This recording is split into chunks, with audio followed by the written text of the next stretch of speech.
I'm back. What can I say, man? I've been away for a long time. The fuck is going on, man? I've been away for a long ass time, man. Long ass time. But yeah, man, I've been away for a bit. Been super busy. Loads of auditions, loads of self-tapes that I had to learn. Loads of work as well. From basically the start of June until last week, well, until 2 days ago, today being the 4th of August, 2nd of August was the last day. 2nd of August was the second shoot, well, 2nd of August was the last day. Great. It's literally just been non-stop for the last 2 months. Literally, I think it was like 60 days almost that I was just busy. I was doing a theatre and education show. We had 2 shows in rep. I had never done theatre before, so I was shitting myself. But listen, man, we made it, we got through it. But yeah, no, I had so much fun. It was a small production. Like, there's only 3 actors and we just multi-role. So I ended up playing, in one of them, I think 5 characters out of 12.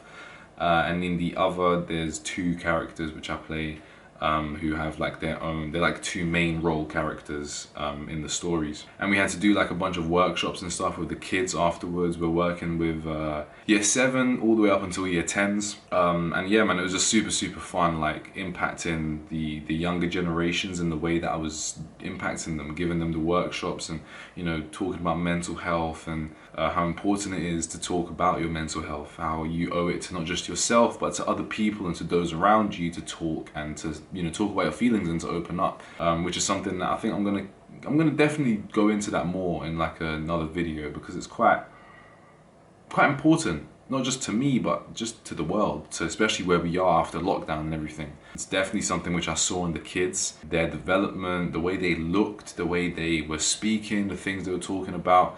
But it's definitely also aged a lot of people. A lot of those kids were very mature.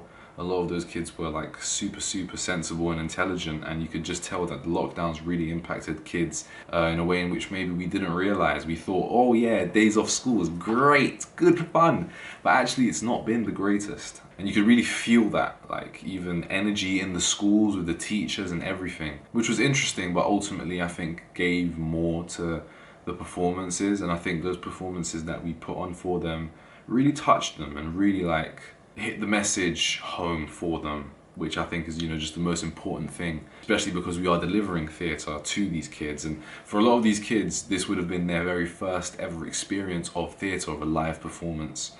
So hopefully, you know, we did a good job. The schools were very happy. And then, of course, I mentioned, you know, I was busy doing other things. So that theatre and education tour was from the 21st of June to the 21st of July. And rehearsals for that were the 2 weeks before that, where we did a script read and then we were rehearsing for a week straight. During that time, I was shooting a short film, Sticksman, by Daniel Glenn Barber, someone who I'd worked with previously for a little short film, well, feature-length film, but the short film is out. It's called Yes Man.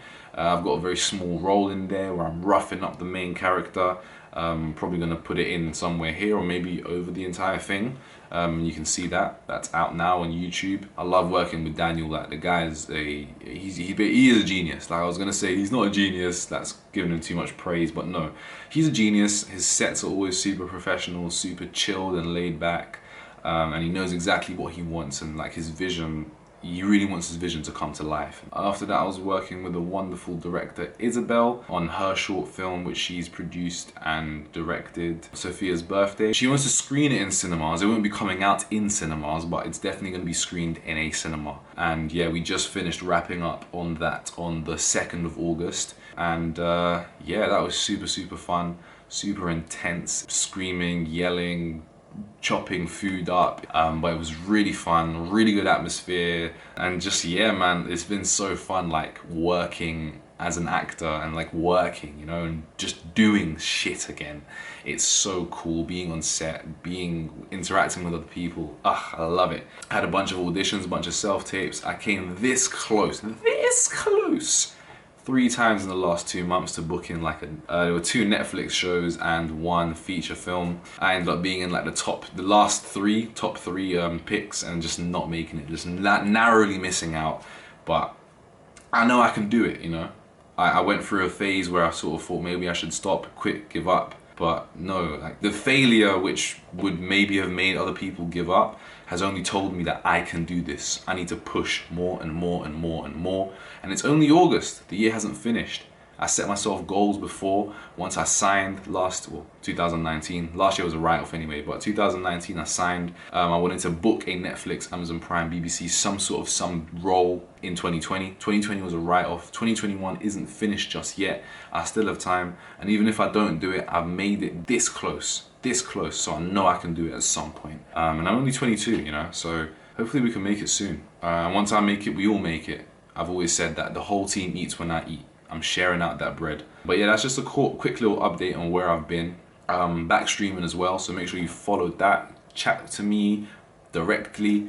And yeah, content will be coming out soon. I'm gonna be pumping them out slowly but surely. But yeah, thanks everyone for watching. I'll see you later. Take care. Peace.